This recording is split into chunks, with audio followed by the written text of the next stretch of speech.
Ahora sí. Ya, perfecto. Recapitulamos, estamos en Parashá Terumá, Parashá número 19, en Shemot, libro de Éxodo 25 del 1 al 27, 19. Son las 12:30, vamos a ver si logramos hacer la enseñanza en una hora para que no se lo alargue tanto. Voy a hacer el esfuerzo, voy a hacer el esfuerzo, porque hay demasiadas cosas que hablar.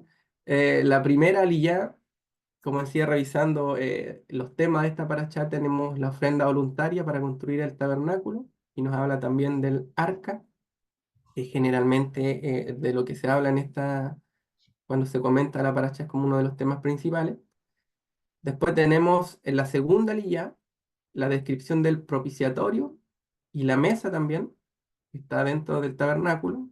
Sobre esa paracha vamos, o sea, esa lilla vamos a trabajar hoy, la segunda lilla. En la tercera guía tenemos la menorá y la cobertura del tabernáculo. En la cuarta aliyá tenemos la parte estructural del tabernáculo, sus tablones, pilares y tablones. En la quinta tenemos las cortinas internas y la ubicación de los elementos, los kelim, como se llama en hebreo a cada uno de los utensilios. También tenemos en la sexta aliyá el altar de los holocaustos, el Mizbea, el que está afuera donde se presentaban los holocaustos. Y en la séptima aliyá nos habla de la cortina perimetral del atrio. Bien, esos son los temas principales que nos abarca esta paracha. En la Haftarah hoy día tenemos Primera de Reyes 5:12 al 6:13 y Brit Hadashah, como siempre hay varios textos sugeridos. Yo tengo acá anotado los de Hebreos del 8 del 1 al 8, 9 del 23 al 24 y el 10:1 y por ahí tengo anotado también Marcos 12 del 35 al 44. Son varios textos en realidad que cuando uno comienza a conectar la paracha hacia el Brit Hadashah, boom, estallan los versículos y los textos por todos lados. Pero eso vamos a dejarlo base. ¿Qué significa terumá? Significa una ofrenda alzada, una ofrenda separada. Es un tema, como le digo, ya lo hemos visto en otros ciclos, así que vamos a seguir avanzando un poco. Y es interesante también ubicarnos en la secuencia del relato, porque ha sido un poco agitado todo este relato. Bueno, en la semana pasada no pudimos reunirnos en Mishpatim y veníamos anteriormente de Yitro. Entonces, ¿qué es esto? Que la Torá nos está hablando de la entrega de la Torá, de las tablas, ¿cierto? Después nos pasa a hablar de Mishpatim, mandamientos sociales, y ahora nos vamos al tabernáculo. Que todas estas vueltas que da, que parecen medias enredadas, ¿en qué estamos? Señor, ¿en qué estamos? Ayúdanos a ubicarnos. Importante eso, esa secuencia.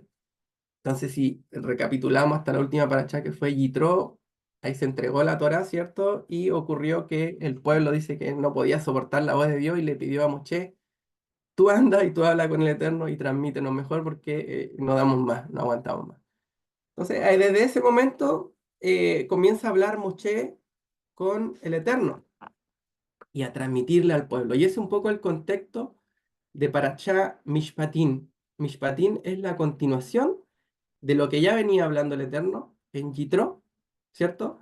Le pidieron al pueblo, tú háblale al Eterno y nos transmites. Y entonces ahora Mishpatim nos viene a continuar ese discurso, esa enseñanza. Shalom Nati, Shabbat Shalom. Y Mishpatim fue la continuación de Yitro, de la paracha Yitro. Pero en Mishpatim ya el Eterno comienza a seguir dando leyes y mandamientos sociales, podríamos decir. Y uno puede, ahí hay varias preguntas, porque uno dice, ¿cómo el Eterno da tantas leyes en Mishpatim si todavía estaban en el desierto? Les comienza a hablar de lo que va a ocurrir cuando estén en la tierra, qué pasa si una persona le hace esto a otro, y uno podría decir, pero ¿y por qué mejor eso no se explica cuando lleguen a la tierra? ¿Por qué ahora tanta información si ni siquiera todavía tienen ganado? O sea, iban con el ganado que habían salido de Egipto nomás, pero todavía no había toda esta producción agrícola y todo lo que enseña en Mishpatim. Y después de eso, al final de Parashá Mishpatim, nos da el puntapié inicial para Parashá Terumá. Porque si vamos al capítulo previo de Éxodo 24, al final dice, y Moisés subió al monte de Dios, acompañado por su asistente Josué, Yehoshua, pero dijo a los jefes, esperen aquí hasta que volvamos. Aarón y Hur se quedarán aquí con ustedes. Si alguno tiene un problema, que acuda a ellos. En cuanto Moisés subió, la nube cubrió el monte y la gloria del Señor se posó sobre el Sinaí. 6 días la nube cubrió el monte. Al séptimo día el Señor llamó a Moshe desde el interior de la nube, a los ojos de los israelitas. La gloria del Señor en la cumbre del monte parecía un fuego consumido. Moisés se internó en la nube, subió al monte y allí permaneció 40 días y 40 noches. Ese es el momento en que nos encontramos ahora en Parashat Terumá. Parashat Terumá es nosotros acompañando a Moshe arriba del monte ahora. O sea, es una parashá muy elevada. Siempre hablamos que Moisés subió al monte y me gustaría saber, pero ¿cuál es el detalle de lo que ocurrió ahí? Parashá Terumá. Todo por eso ahora empezamos a hablar del Mishkan, porque Moshe nos está transmitiendo su experiencia arriba del monte. Entonces, ahora que uno despierta eso, wow, la curiosidad se nos abre porque estamos ahora en este momento arriba del monte, imaginemos eso, estamos con Moshe y el Eterno comienza allá a darle las instrucciones y a revelarle el tabernáculo. O sea, estamos en una parashá de una elevación muy importante. ¿Y por qué Mishpatim vino antes? Porque es como cuando uno va a irse, ¿cierto? Y deja a los hijos. ¿Qué hace con los hijos? Le da un listado de instrucciones. Si los va a dejar con el tío o con el abuelo, pórtense bien, no hagan esto otro, no le pegues a tu hermano, bla, bla, bla, bla, bla. ¿Cierto? Eso es Mishpatim. Es como Moshe ya me pidieron que yo fuera a escuchar al Eterno, a recibir la instrucción yo solo, pero los voy a preparar primero ustedes.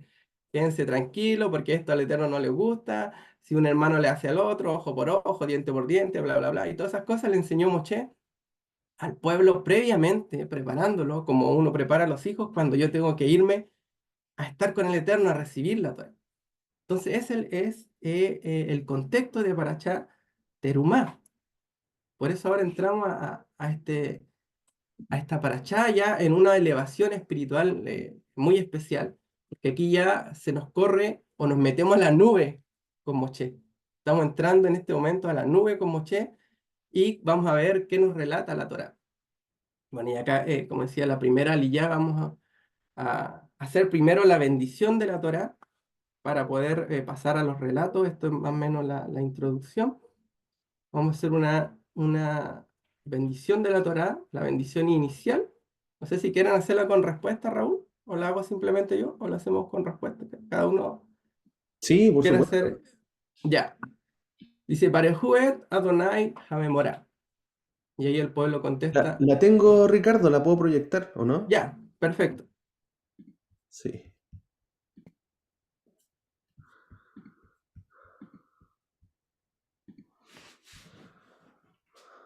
Y ahí la tenemos.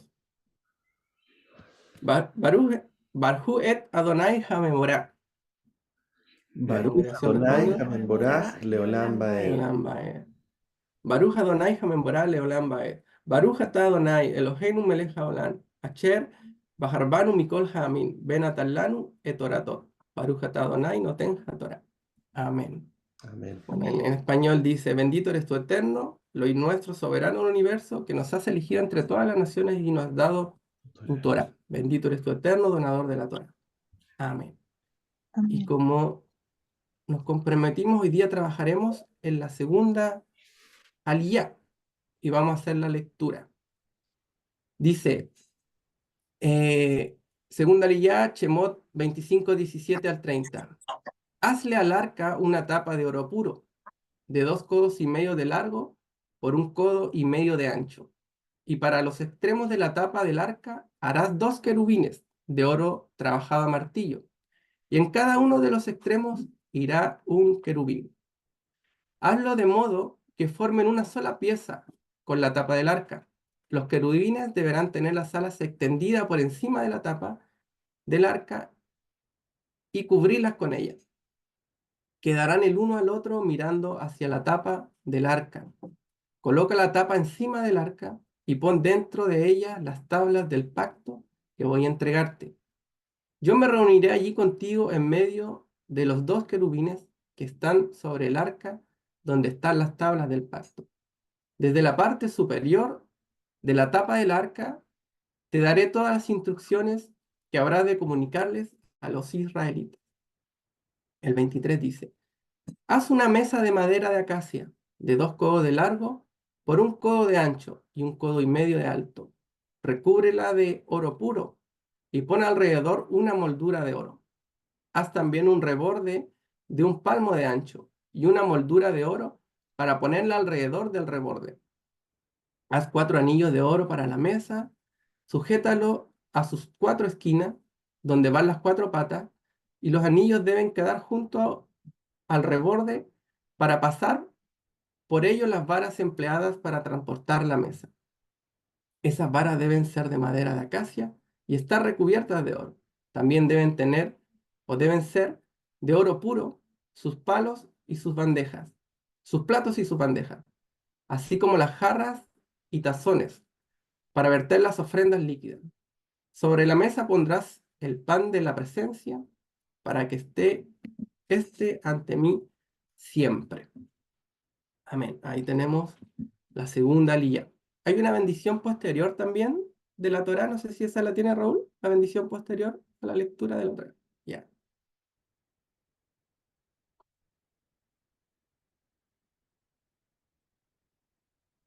Eso, cada vez que terminamos la lectura de la Torá, también damos una bendición. Dice, Baruch atah Adonai Eloheinu melech haolam, asher natan lanu Torat emet behaí olam natan betoheinu. Baruch atah Adonai noten ha-Torah. Bendito eres tú, Adonai Elohim nuestro, Rey del universo, que nos has dado la Torá de verdad. Implastaste vida eterna dentro de nosotros. Bendito eres tú, eterno, que da la Torá. Amén. Ahora vamos a ir a los comentarios. En este caso especial, bueno, trabajamos también con la página base de nuestro estudio, que es Messianic Torah, del doctor Bla, para dar los créditos, y también apunte del estudio del Rab Natan Manache, un rab sefardita que me gusta mucho también sus estudios. Entonces, dentro de esta paracha tenemos 3 preceptos, a diferencia de Mishpatim, que teníamos más de 52 preceptos. En esta paracha tenemos 3 preceptos, solamente el 95, 96 y 97. El 95 es el precepto de construir el templo o el tabernáculo, que está justamente partiendo esta paracha. Dice, después me harán un santuario para que yo habite entre ustedes. Este es el mandamiento que hoy en día tanto aflige al pueblo de Israel porque no lo puede cumplir, porque está ocupada la mezquita y no se puede construir el templo. Entonces, por eso hay una urgencia siempre de parte de ellos de construir el templo, porque necesitan cumplir este precepto, el 95, que es de los 613. Entonces, uno le preguntaban a un rabino, oye, pero ¿por qué ustedes no esperan nomás que venga el Mesías? Porque siempre dice, los judíos quieren levantar el tercer templo para que venga el antimesías. Y el rabino decía, mira, nosotros tenemos el precepto es construir el templo. Venga el Mesías ahora, venga después, sean muchos más templos los que se tenga que construir. La obligación de Israel es construir el templo, porque es un mandamiento. Si ahora vienen los rusos y lo derriban, es otra cosa. Si vienen los iraníes y le tiran una bomba, es otra cosa.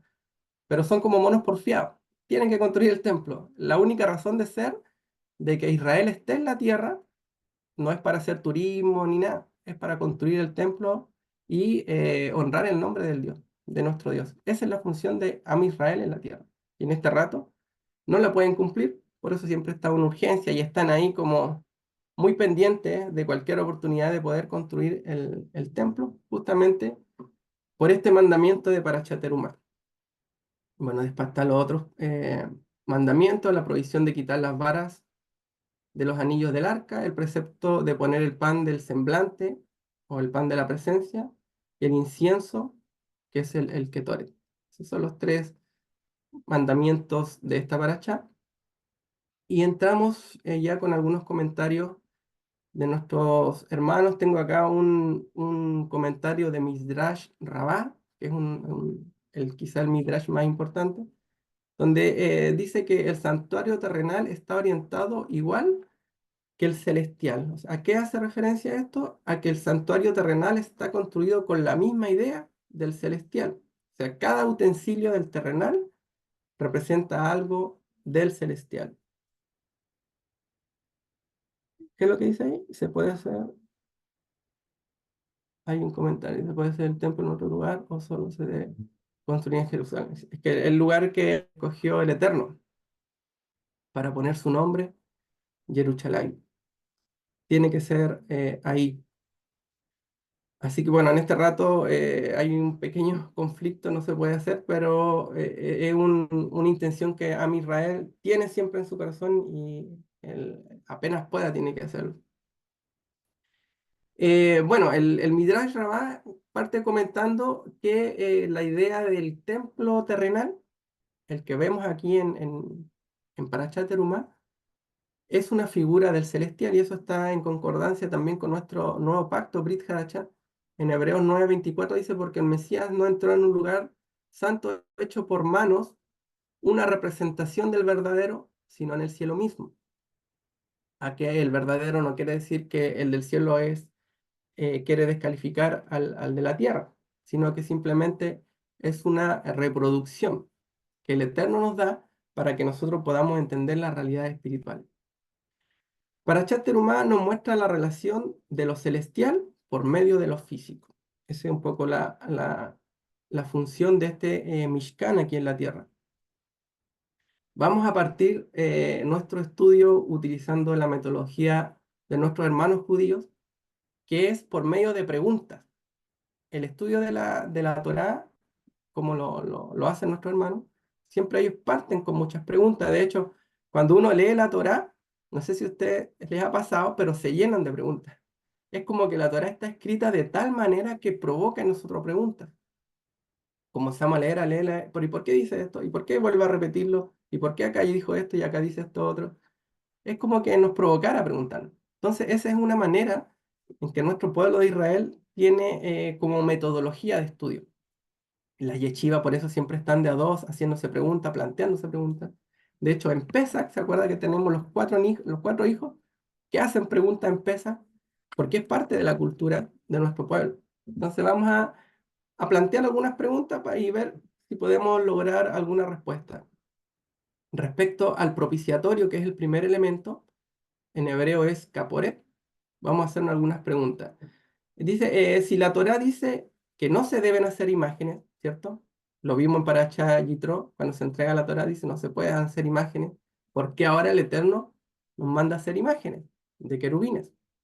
Si él decía, no te hagas imagen lo que está arriba en el cielo, en la tierra, ni debajo de la tierra. Y resulta que ahora nos dice, hagan dos imágenes de querubines.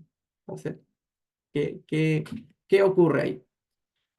¿Por qué están sobre el arca los querubines? ¿Cuál es la importancia de los detalles? Porque acá nos empieza a decir, nos darnos muchos detalles de su posición, su ubicación, hacia dónde miran. ¿Qué representa todo esto? ¿Qué relación hay entre los querubines y el arca? Porque dice que van encima del arca. ¿Por qué son dos querubines? No son tres, no son cuatro. Preguntas que nos podrían asomar. Vamos a plantear esas cuatro preguntas para no extendernos tanto y comenzar en su desarrollo. Dice, la palabra hebrea que ha sido traducido como propiciatorio es caporet, que significa cobertura, cubierta, viene de la raíz kafar y que se conecta con la palabra Kippur, de Yom Kippur, ¿cierto? Por eso el caporet, el propiciatorio, era una parte muy importante dentro del servicio de Yom Kippur. Eso está en Levítico 16:15, dice, luego degollará el macho cabrío del sacrificio por el perdón en favor del pueblo, llevará su sangre detrás de la cortina y hará en esa sangre lo mismo que hizo con la del novillo. La rociará sobre y delante del propiciatorio del arca. O sea, acá vemos donde Caporet se conecta con Kippur, cubrir, porque era un lugar donde se accedía solamente una vez al año y era en Yom Kippur. Y lo conectamos con esta parte especial del arca. Bueno, la pregunta que nos hacíamos, ¿harás igualmente dos querubines de oro? Las harás de oro labrado a martillo, extremos del propiciatorio. Y acá viene la pregunta, ¿cómo puede ser que el Eterno dé un mandamiento a hacer querubines de oro? Que son imágenes de lo que hay arriba en el cielo, cuando está prohibido hacer imágenes. Entonces, el texto acá y la clave que nos ayuda a entender esto es, dice, no te harás.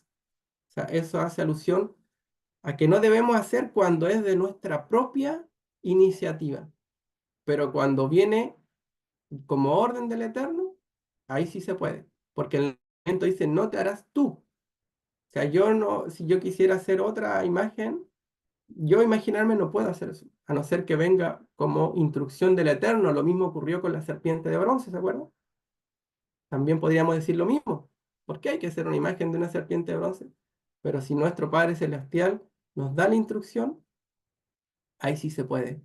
Porque el mandamiento es que yo no me haga una imagen. Ahora yo no me puedo hacer un tigre de bronce o un león de bronce y pedir mirarlo y yo mismo ocupar la misma fórmula, ¿cierto? Como pasa con la idolatría, no podemos.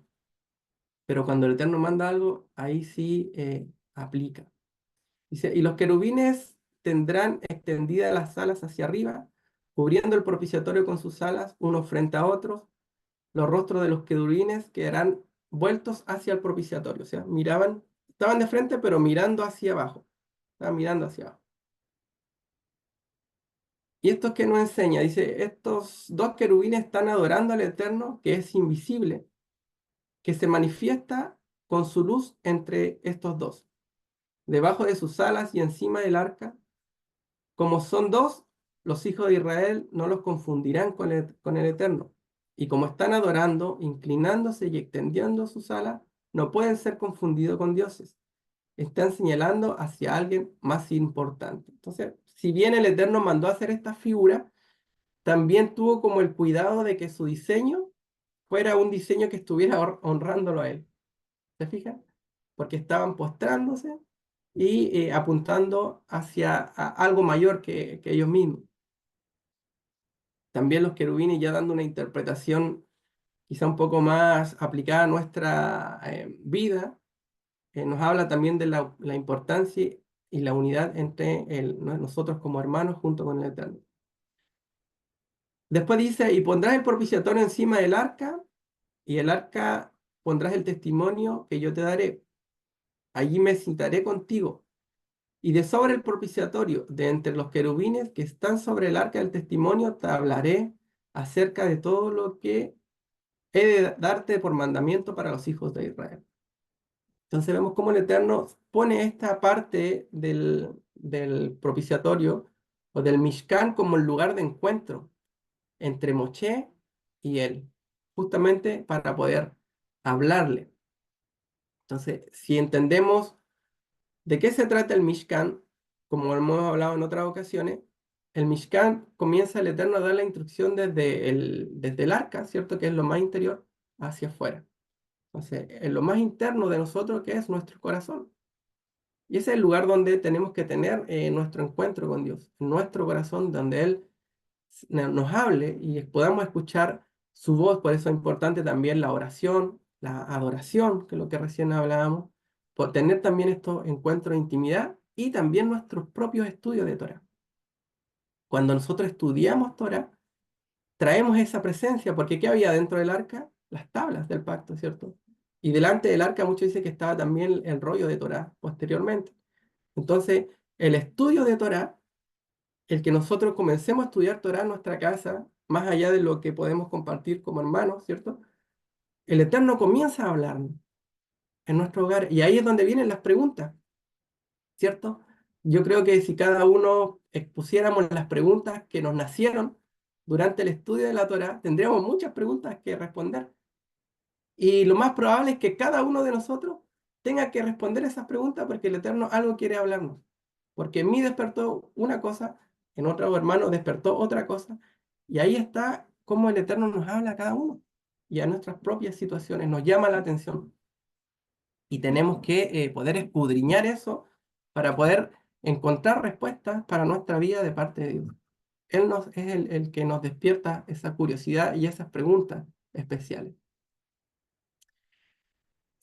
También se entiende que el arca, que es el centro del tabernáculo, representa el trono del rey. Por eso cuando recién adoramos y estábamos cantando esta alabanza al que está sentado en el trono, a mí me hacía mucho sentido con esta paracha, porque el arca representa el trono de Dios en medio de estos dos querubines. Los querubín a cada lado del trono están para servirlo, representan estos seres especiales que sirven al Eterno. Ahora, como comentario más básico de la gramática, la palabra querubín, nosotros en español pasó como singular, ¿cierto? Pero en hebreo es plural, porque singular es querub, un querub, y como son dos, son querubim. ¿Se acuerdan que al final tenemos la palabra im para masculino y ot para femenino? Tenemos dos formas de hacer el plural. Entonces, los querubim en hebreo son plural. Querub es singular y querubim es plural, porque son dos. Pero cuando en nuestra gramática española lo tomamos como querubim singular y plural, le agregamos otro plural, plural al plural, querubines le pusimos, querubines, ¿cierto? Pero en realidad en hebreo es querub y que, para singular y querubim para plural. Más que nada un comentario de la gramática hebrea. Pero bueno, y también no podemos debatirle a la RAE no sabía hebreo, y así lo dejó y quedó en nuestra Biblia española. Dice Isaías 37:16, oh Señor de los ejércitos, Dios de Israel, que estás sobre los querubines. Solo tú eres Dios de todos los reinos de la tierra. Entonces acá vemos cómo Isaías nos habla que el trono del Eterno está rodeado de querubines, está sobre querubines, y son estos seres celestiales que en realidad la forma quizás como serán, hay muchas, algunos dicen que puede ser como león, otros lo conectan con toros, realmente no sabemos eso, pero son estos seres especiales que están al servicio del Eterno. Algunos también lo conectan con ángeles, alguna forma de un ser celestial. La primera vez que aparece el término querú es en Edén, ¿cierto? Cuando Adán es expulsado del Edén y aparecen estos querú o estos querubín, porque eran en plural, y quedan guardando el jardín. Dice, expulsó pues al hombre al oriente del huerto del Edén, pues puso querubines y una espada encendida que giraba en todas las direcciones para guardar el camino al árbol de la vida. Entonces, otra pregunta que no habíamos planteado, pero ¿por qué en el arca aparecen dos querubines? Que aparecen dos, no tres, no cuatro. Y acá hay algunas explicaciones que nos conectan con los atributos de Dios. Hay dos atributos principales de Dios. Uno es el mishpat, que es el juicio, la parte que Dios ejecuta, el juicio de Dios que tanto conocemos, ¿cierto? El juicio de Dios, el mishpat, la rectitud de Dios. Y por otra parte, la otra brazo importante es la sedaká o la bondad de Dios. Siempre la palabra nos está hablando de estos dos atributos, justicia y bondad. Sedaká u mishpat, en hebreo. Sedaká u mishpat, justicia y bondad. Esos son eh, los cimientos del trono de Dios, de acuerdo al Salmo 97:2, dice 97:2, nube y oscuridad alrededor de él, justicia y juicio son el cimiento de su trono. Ahí aparecen los términos Sedaká u Mishpat. ¿Qué son Sedaká u Mishpat? Sedaká hace referencia a la misericordia de Dios, a la bondad de Dios. Mishpat hace referencia al juicio de Dios. Entonces son dos cosas que siempre van a ir juntas. En una aplicación cotidiana de estos dos querubines, y cómo podemos ejercer eso en nuestra vida es a través del matrimonio en nuestra casa. Generalmente el padre se conecta al atributo de justicia, ¿cierto? El que pone las reglas, el que quizás tiene una voz de autoridad sobre los hijos, mientras la madre representa la bondad, el amor de madre, ¿cierto? Es como dicen más fuerte que amor de madre, dice algunos chistosos para hacer estos chistes, ¿cierto? Pero es una verdad, porque el amor de madre es muy fuerte, o sea, como dicen por ahí, madre es leona. Ella, cualquier cosa que le hagan a los hijos, las madres van a saltar, porque hay un sentimiento de amor especial que Dios puso en la madre, mientras que el padre es el que a veces corrige más fuerte y tiene esta función dentro del matrimonio de cumplir el mishpat y la madre la sedaká. Eh, y esto nos ayuda a vivir en equilibrio. Son dos atributos que tienen que estar en nuestro hogar, para poder vivir en este equilibrio, en el shalom bay. No podemos ser desequilibrados. Y en sí, cada uno de nosotros en nuestra vida está llamado también a tener en equilibrio estos dos atributos de Dios en nuestro corazón, en nuestro arca, en nuestro propiciatorio del corazón.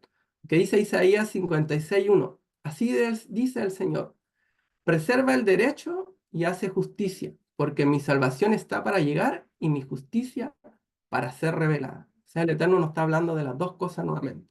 Y nos está hablando a nosotros, dice: preserva el derecho, el mishpat, y la justicia, la sedaká. Las dos cosas que tienen que estar dentro de nuestra vida, porque mi salvación, que se conecta con sedaká, está para llegar, y mi justicia, el mishpat, el juicio, para ser revelado. Entonces, es algo que tenemos que nosotros equilibrarlo en nuestra vida, porque, y en todo sentido, porque si solamente somos sedaká, amor, bondad, ¿qué pasa? Que se nos suben por el chorro, como decimos en buen chileno, ¿cierto? Ya sea en nuestra familia, con nuestros hijos, o en nuestro trabajo también, o en cualquier ámbito que nos desenvolvamos. Cuando somos solamente amor, bondad, ¿qué pasa con los hijos? Nosotros lo vemos con nuestros hijos, que a veces les pasa a las mamás que cuando no está el papá y los hijos se alzan y se suben por la cabeza de la mamá, y tiene que llegar el papá a poner orden. Y ahí se equilibra el ambiente de la familia, se nos equilibra el ambiente. ¿Y qué pasa cuando la mamá es superada? A veces la mamá, como dice nuestra abuela, me tienen hasta la coronilla. La mamá se supera y ella tiene que reaccionar en mishpat. Y a veces cuando la mamá reacciona en mishpat es peor que el papá. Pesca la chancla y ahí salen todos corriendo. Y tiene que llegar el padre a ejercer la otra función, la sedaca, y decir: ya niños, tranquilos. Cuando ya ve que la mamá despertó y desatar, la llevaron a ese punto que no deberían haberla llevado, tiene que el padre entrar, o tenemos que entrar el padre en el otro lado de la balanza, en la sedaca, para que todo esto vuelva y la mamá baje su mishpat, ¿cierto? Su juicio contra los hijos. Y así es nuestra vida. Y así es nuestra vida en todo sentido, en el trabajo también, cuando a veces uno es demasiado permisivo con nuestros trabajadores, también se suben por el chorro. Entonces tenemos que siempre tener ese equilibrio. Y cuando seamos demasiado severos, también cometemos ese error de encontrar que todos los demás hacen todo mal y yo soy el único que hago todo bien y me creo superior y juzgo a todos. Y no miro con misericordia. Son estos dos equilibrios de los que se trata nuestra vida. Y esto no es fácil, es algo que vamos a tener que cultivar hasta el día que partamos de este mundo. No es algo sencillo. No es porque ahora lo sepamos, ya era así, lo anoto en mi cuaderno y voy a hacer así de ahora en adelante. No, vamos a tener todos los días que perseverar en esta sabiduría de poder saber cuándo aplicamos una, cuándo aplicamos otra. Y esa es la razón por la que los querubines estaban enfrentados unos a otros, porque el juicio y la misericordia siempre van a estar de frente y no se contradicen, sino que operan juntas en nuestra vida. Por ejemplo, en el Mujer Virtuosa que leemos en los chavats, dice: la mujer o la mamá instruye con amor, ¿cierto? Lo relaciona a la justicia, la bondad. Y el padre está en las puertas, en las autoridades ahí de la ciudad, reconocido entre los que están en las puertas. O sea, también le da al varón un atributo de justicia y a la madre un atributo de bondad. Esos son los dos atributos principales que representan estos dos querubines sobre el caporet, sobre el propiciatorio. Ahora, ¿cómo podemos ver estos dos atributos dentro de la Torá si entendemos que estos dos seres celestiales al servicio del Eterno están para ejecutar eso? Hay dos nombres específicos que aparecen en la escritura de ángeles, al menos en nuestras escrituras que están dentro del canon, por decirlo. Tenemos dos nombres principales que aparecen. Por un lado aparece Miguel o Mijael, o Micael, como sería quizás el nombre más cercano a la traducción. Aparece en Daniel 12, y por otro lado tenemos a Gabriel, que también aparece en Daniel 9:21. Son los dos ángeles que la Torá nos revela sus nombres, que están al servicio del Eterno y interactúan continuamente con el ser humano. Primero, Mijael o Miguel se relaciona al atributo de bondad. ¿Por qué? Porque Mijael o Micael significa quién es como Dios que obra el bien y la bondad. ¿Quién es como Dios? Significa Micael. Por ejemplo, hay una canción que se llama Mica Moja. No sé si la han escuchado. Mica Moja, que significa quién es como tú. ¿Quién es como tú, oh Adonai? En este caso es Micael. ¿Quién como Elohim? ¿Quién es como Elohim en el mundo? Que tiene misericordia con el ser humano. Y eso se conecta con el Salmo 35:10, que dice, así todo mi ser exclama, ¿quién como tú, Elohim? Tú que libras de los poderosos a los pobres y a los necesitados libras de aquellos que los explotan. O sea, acá vemos cómo el Eterno tiene siempre este corazón de proteger al más débil, que reacciona en su corazón ante cualquier injusticia que se comete con alguien más débil. Por otra parte, tenemos a Gabriel, que significa, está conectado en su raíz con la palabra Gibor, fortaleza, o Geburá. Gibor, poderoso, y Geburá, fortaleza. Es la misma Geburá o Gibor de Gabar, es la raíz Gabar, Gabar el, ahí viene Gabriel, que representa el atributo de poder de Dios, el poderoso de Dios, y que está conectado con esta severidad, con este juicio de Dios sobre el mundo. Entonces, estos dos atributos también los vimos en Parashá Yitro, cuando leímos los 10 mandamientos, dice Éxodo 25, en la parte B del versículo, dice, porque yo, Adonai, tu Elohim, soy Elohim celoso, que castigo la iniquidad de los padres sobre los hijos hasta la tercera y cuarta generación de los que me aborrecen. Ahí hay un juicio de Dios a los que lo aborrecen. Mishpat. Y después dice, y muestro misericordia a millares, a los que me aman y guardan mis mandamientos, hasta por 1000 generaciones. Ahí vemos el otro atributo de Sedaka. Tenemos estos dos atributos con los cuales el Eterno siempre está lidiando. Entonces, los dos querubines están sobre el propiciatorio, frente a frente, porque la Sedaká y el Mishpat siempre están de frente y tienen que ir unidos y mirando esa es la conexión que hay con el arca, mirando hacia adentro del arca, porque ¿qué hay dentro del arca? Tenemos las tablas y ellos siempre están mirándola, los mandamientos, como para poder discernir en qué momento aplico la justicia y en qué momento aplico la bondad, en qué momento practico el amor, en qué momento tengo que ser más rígido. Y ese es lo que tenemos que nosotros tener en nuestro corazón. ¿En qué momento, aplicado a nuestros hijos, estoy siendo demasiado severo, lo estoy retando mucho y necesito bajar un cambio y entrar con amor? ¿Y en qué momento soy demasiado permisivo y se me están subiendo por el chorro y hacer ese otro equilibrio? Por eso están los dos querubinos siempre mirando las tablas para poder tener la sabiduría, y eso es lo que tenemos que aplicar o clamar al Eterno que nos dé sabiduría para aplicar estas dos cosas en nuestra vida. En qué momento tengo que hacer una cosa, en qué momento hacer otra. Y poder llevar todo a la voluntad del Eterno.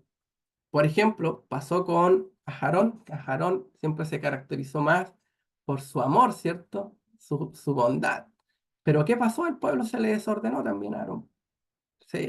Hicieron el becerro de oro y Aarón dijo, salió, yo solamente traje los aros que me dieron, las joyas, y salió ahí. Y Aarón no tuvo como eso de confrontar al pueblo, de entrar en un mishpat y decirle, no, eso está mal, no lo vamos a hacer, sino que él siempre, como más misericordioso, se le subieron por el chorro.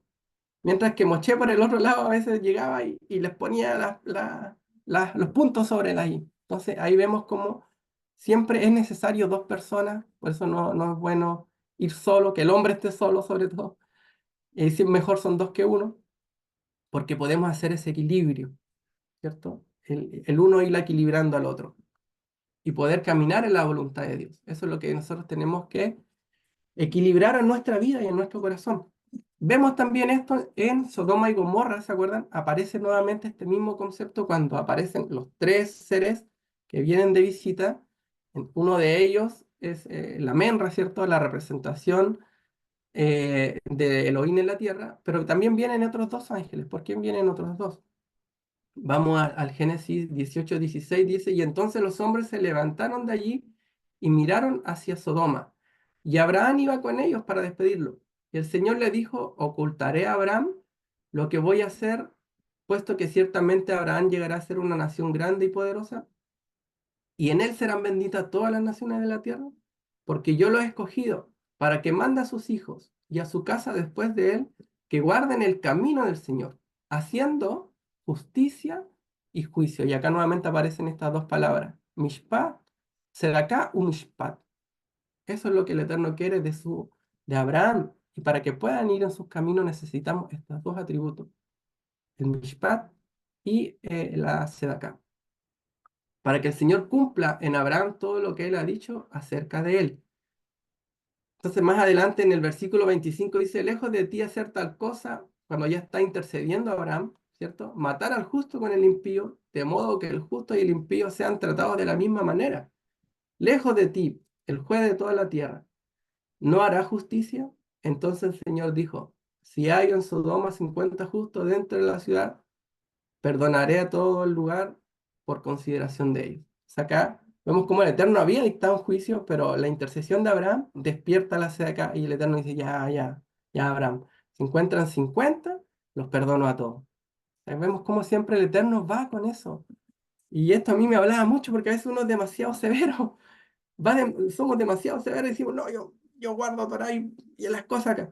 Y a veces entramos en una severidad, bueno, los que somos padres siempre estamos en ese tira y afloja, ¿cierto? Y cuando los niños se portan mal, uno quiere ser severo.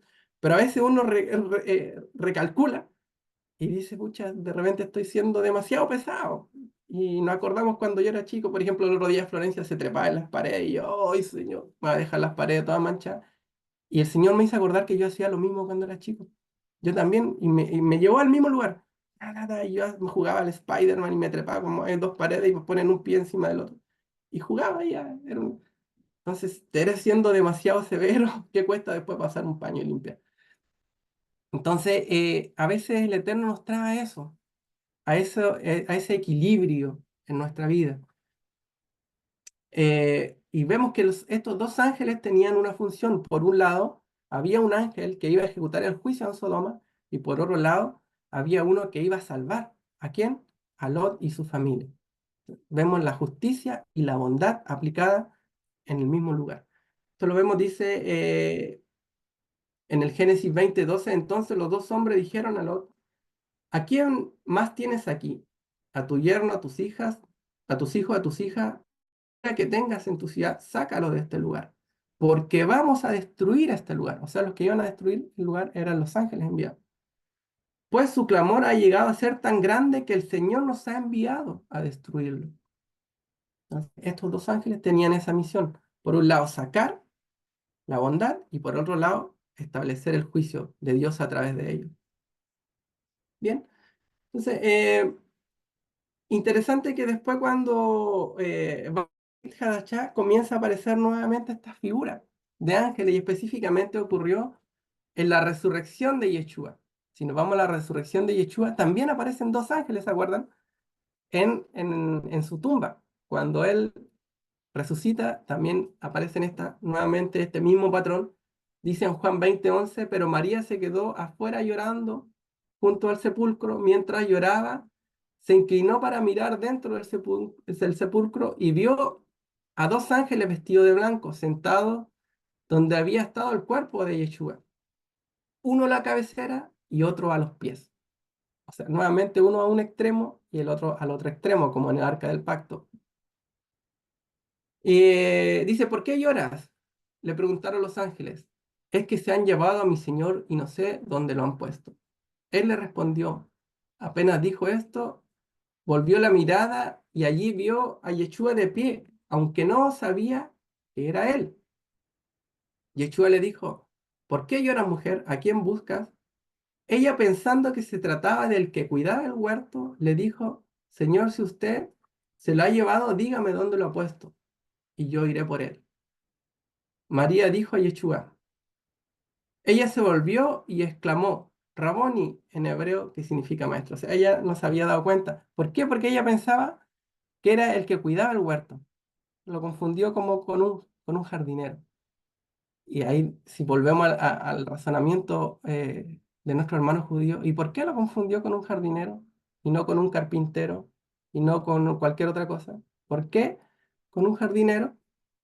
Nos conectamos nuevamente con Edén, con los ángeles, ¿cierto? Con estos querub que habían en Edén, porque Yeshua, al ser el postrer Adán, viene a representar lo que no hizo el primer Adán. ¿Cuál era la función de Adán?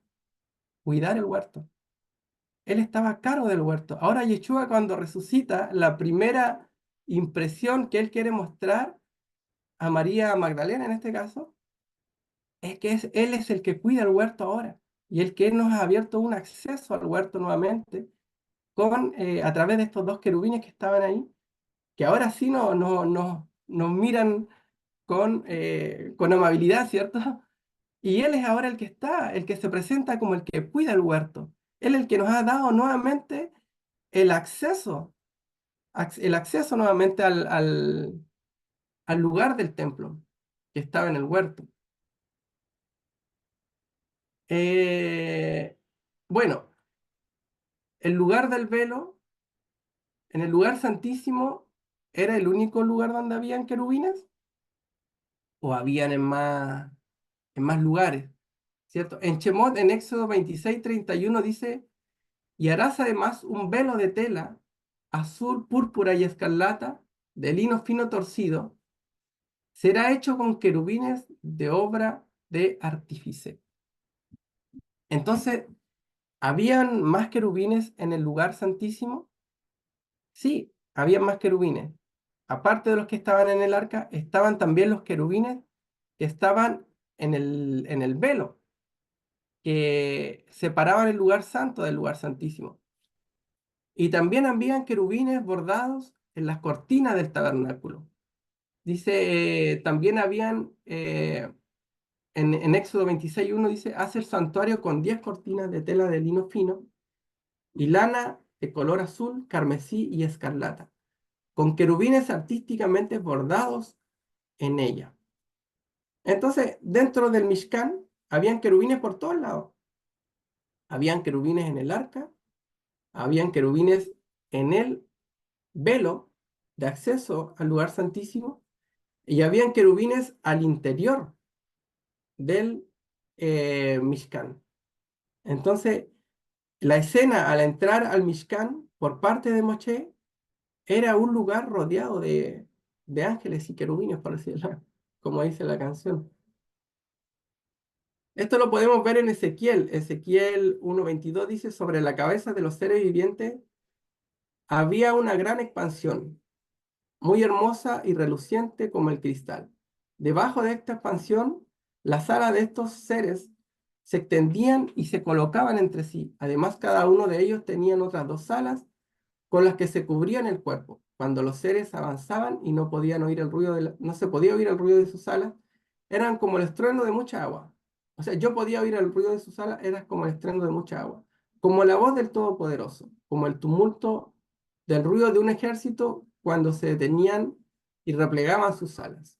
Luego, mientras estaban parados con sus alas replegadas, se produjo un estruendo por encima de la expansión que estaba sobre sus cabezas. Por encima de esa expansión había algo semejante a un trono de zafiro. Sobre lo que parecía un trono había una figura de aspecto humano.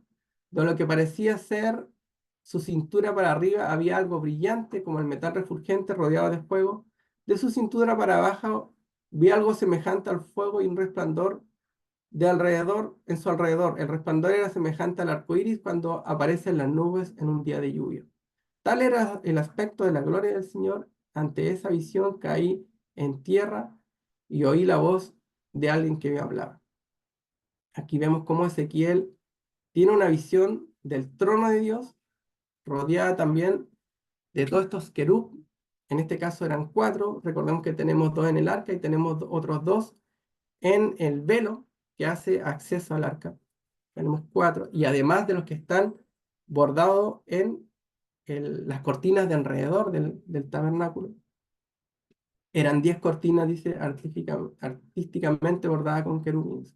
Entonces, esto nos conecta y nos da como el plano de lo que está ocurriendo en Apocalipsis 4:2. Dice, al instante estaba yo en el Espíritu y vi un trono colocado en el cielo y a uno sentado en el trono.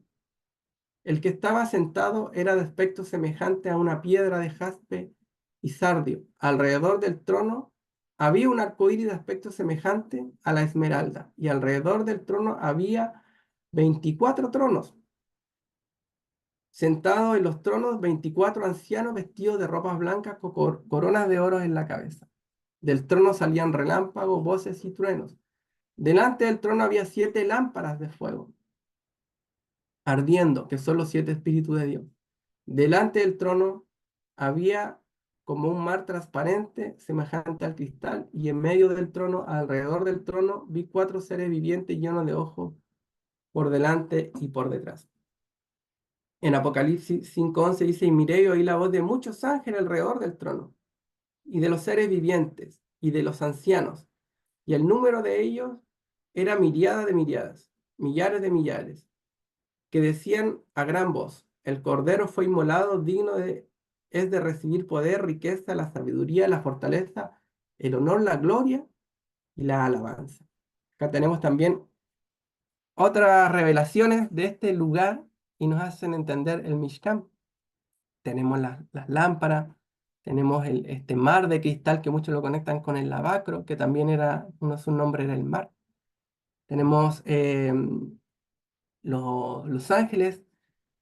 Acá nos habla también de 24 ancianos. ¿Quién podrían ser los 24 ancianos? Servidores. Bueno, el libro de Crónicas nos habla que también estaban representados estos 24 ancianos en el tabernáculo. ¿Por medio de quién? De las 24 órdenes sacerdotales, los 24 patriarcas sacerdotales. En Primera de Crónicas 24, del 6 al 19, dice el cronista, Semaías, hijo de Natanael, que era levita, registró sus nombres en presencia del rey y de los oficiales del sacerdote Sadoc, de Ahimelech, hijo de Abiatar, de los jefes patriarcales, de los sacerdotes y de los levitas. La suerte se echó 2 veces por la familia de Eleazar y una vez por la familia de Itamar. Y acá comienza a escribir las 24. Dice, la primera suerte le tocó a Joyarit, la segunda a Jesadías, la tercera a Harim, la cuarta a Seorim, la quinta a Malquías, la sexta a Mijamín, la séptima a Cus y la octava a Adbías. Y ahí sucesivamente hasta llegar a la 24. Entonces, dentro de la familia sacerdotal también habían 24 patriarcas, 24 órdenes sacerdotales que representan los servidores ¿cómo decirlo? Los servidores más cercanos al Eterno, que son los sacerdotes. En el cielo también hay 24 patriarcas, 24 ancianos, porque recordemos que el lenguaje de anciano tiene que ver con patriarcas de los sacerdotes, aquellos que salían, que eran jubilados, por decirlo, que se jubilaban de los levitas y de los sacerdotes, recibían como este título, por decirlo, de ancianos y que se encargaban de instruir a los que iban entrando, a los más jovencitos. Por lo tanto, eran los sabios de ahí dentro de los sacerdotes. Y de ellos habían 24 grupos. Y estos grupos son los que se organizaban para poder servir en el templo, así como se organizan hoy en día en las congregaciones con los grupos musicales, ¿cierto? Que a veces le toca, hay un líder del grupo musical, y se dice, no sé, pues el grupo de tal hermano le toca tocar esta semana, a la otra semana le toca al otro hermano, y así van haciendo turnos. Eso viene de la Torá. Y acá habían 24 grupos, por decirlo, que les tocaba servir. Y de esta manera, esto es importante porque también nos conecta y es el versículo base para poder entender cuándo nace Yeshua, ¿cierto? Cuando nace Yeshua depende de estas órdenes sacerdotales, porque cada orden servía una semana. ¿A partir de cuándo? A partir del 1 de Abib o 1 de Nisan, ¿cierto? Que es el año nuevo para las festividades. A partir de ese momento comenzaba a correr. La primera semana le tocaba al turno de Joharib, la segunda a Jedaías, la tercera a Harim, y así iban. Y cuando llegaban las fiestas solemnes, como Pesa, como Shavuot o como Sukkot, servían todos, porque era demasiada la gente que venía. Entonces estaban las 24 órdenes sacerdotales sirviendo al mismo tiempo para atender a todos los peregrinos. Cuando se iban, volvían a retomar nuevamente el turno semanal. Y eso nos permite calcular fácilmente cuándo nace Yeshua, porque ya sabemos, y si uno ya no es, bueno, ahora ya lo sabemos, pero era cosa de hacer la tarea y investigar un poquito nomás, porque claramente en el libro de Lucas, de 1 al 25, Lucas 1, voy a abrirlo por acá, Lucas 1,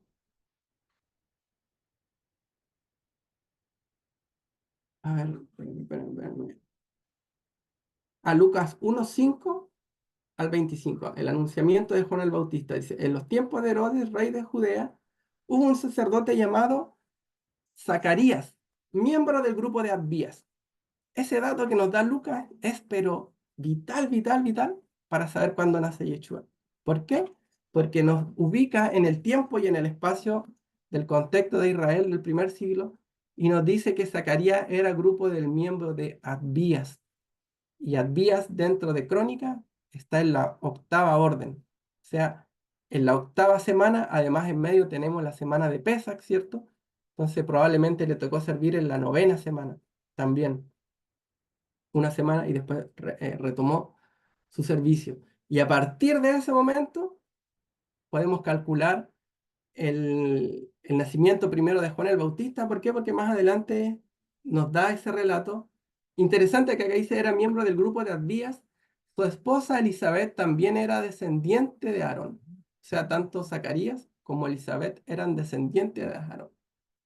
Ambos eran rectos e intachables delante de Dios, obedecían todos los mandamientos y preceptos del Señor. Después seguimos más abajo en el mismo Lucas. En el 25 vamos a ir abajo. Dice, cuando terminaron los días de su servicio, no, antes,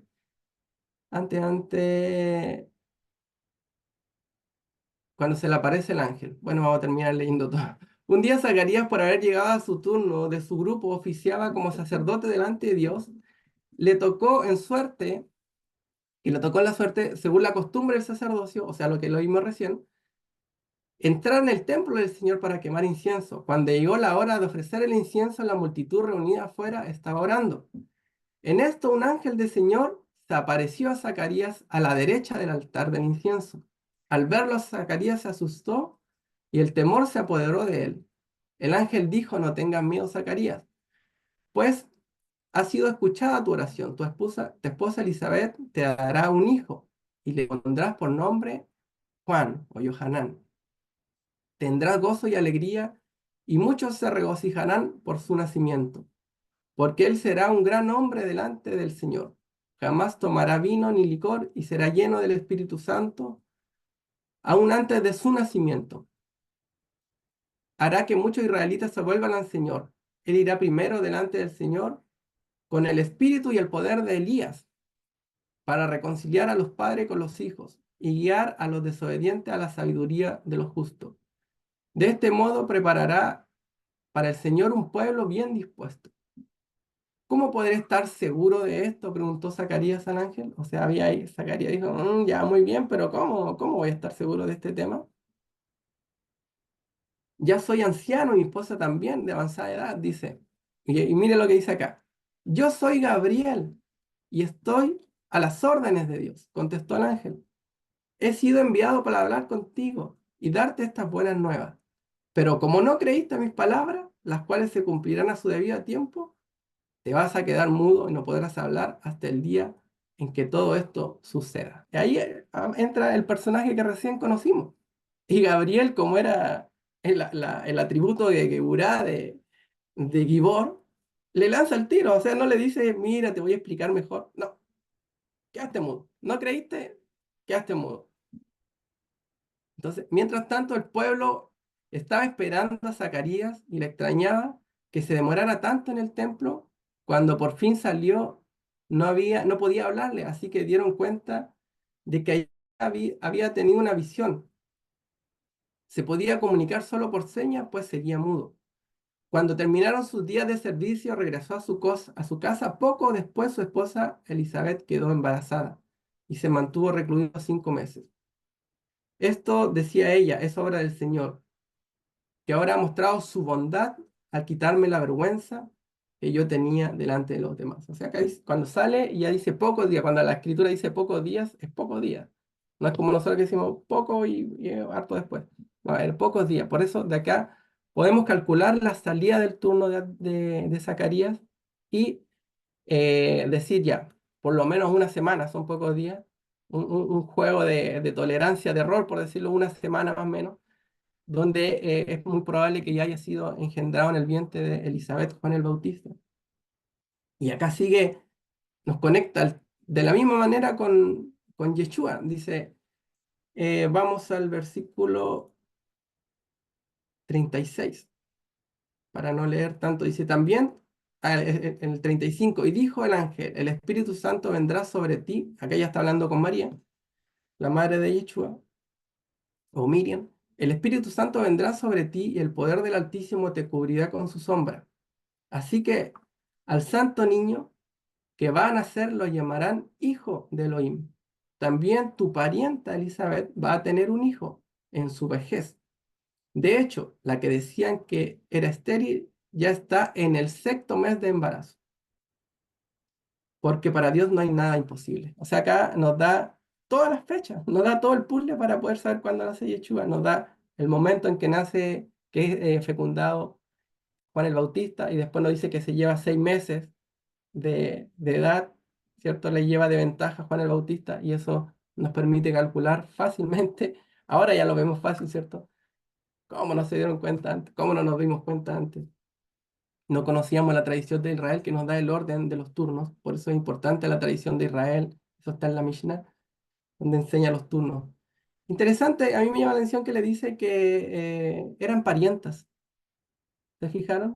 En la escritura, eran parientas, Miriam y Elizabeth. Y arriba también dice que Elizabeth era descendiente de Aarón, lo mismo que el padre de Juan el Bautista, Zacarías. Entonces, ¿había algo del sacerdocio de Aarón en Yeshua? Probablemente, porque muchas veces decimos, Yeshua sí es de la tribu de Judá, la escritura lo identifica como la tribu de Judá. Pero ¿por qué la escritura nos mezcla dos grupos, dos tribus? Unos que vienen por Aarón, y unos que vienen por Judá, pero nos dicen que eran parientes. Ahí hay un tema bien interesante.